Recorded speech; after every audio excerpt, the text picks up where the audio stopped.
Elektriautode talv, see on alati olnud väga terav küsimus elektriauto soetamisel.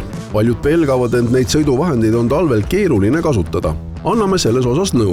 Minul läheb nüüd 4. talv elektriautoga, et julgen küll väita, et selle kogemuse põhjal, et sõidukogemus, mugavus, kasutuskindlus ei jää kuidagi alla tavalistele sisepõlemismootoriga sõiduautodele. Kindlasti on siin oma tehnilised nüansid, millega tuleb arvestada, aga ütleks niimoodi veel, et üks oluline asjaolu elektriauto juures just talvisel ajal, mida võiks nagu nimetada mängumuutjaks, on see, et omada ise kodulaadijat. See tähendab nagu seda, et sa asud siis juba teele nii-öelda ettevalmistatud autoga. Meie e-terminalis pakume siis EAC kodulaadijaid, mis on siin varasemates saadetes ka läbi käinud, et mis on hea töökindlusega. Võime seda väita selle põhjal, et teda maailmas kõige rohkem müüdud ning seal juures on ka hästi oluline siis terminali teenused, mis siis muudavad seda elektriauto kasutust siis vastavalt siis hooajale ka võimalikult mugavaks. Võiks välja tuua selle, et elektriauto reeglina käivitub iga ilmaga. Et võrreldes sisepõlemismootoriga autodega, kus seal teatud east võivad tekkida juba käivitusprobleemid, siis elektriautodel reeglina sellist probleemi ei ole.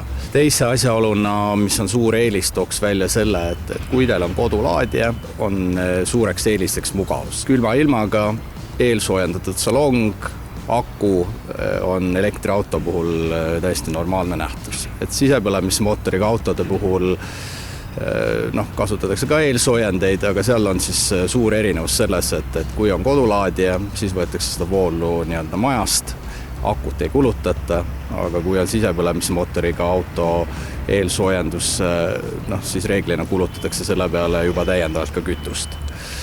Ja kolmanda eelisena tooks välja sõiduohutuse ja stabiilsuse. Et see asjaolu ikkagi, et elektriautodel akud on madalal, nii-öelda raskuskese on autol madal, on tuntav vahe ikkagi libedal teel. Aga kindlasti, mis seal salata, on ka puuduseid. Et elektriautode, ütleme, tänased akutehnoloogiad kindlasti nii-öelda mingil määral mõjutab neid väliskeskkond.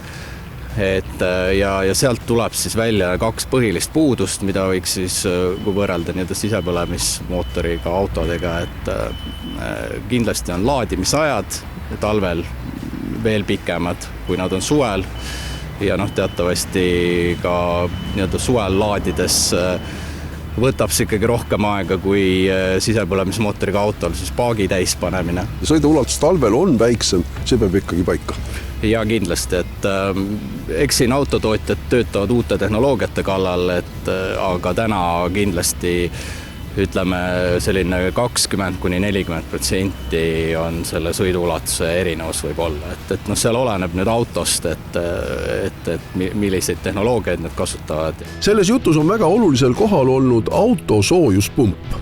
Tänapäevased uued elektriautod on enamuses kõik nii-öelda soojuspumbaga, juba standardvarustus, aga on ka autosid, millel saab teda valida nii-öelda lisavarustusena, aga valikuna on ta kõigil olemas.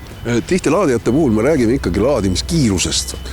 Kui oluline see faktor siin praegu on ja kas talvel see ka kuidagi muutub? Nüüd on nagu küsimus selles, et kuidas nagu laadida. Et kui tulla laadijasse nii-öelda külma akuga, siis mis juhtub on see, et kõigepealt hakkab siis auto nii-öelda akut ette valmistama. Ja selleks võib kuluda omajagu aega. Et meil nii-öelda laadimisoperaatorina esitatakse tihti küsimusi, et teil on siin kiirlaadija, näiteks 150 kilovatti, et miks ma seda võimsust talvel kätte ei saa.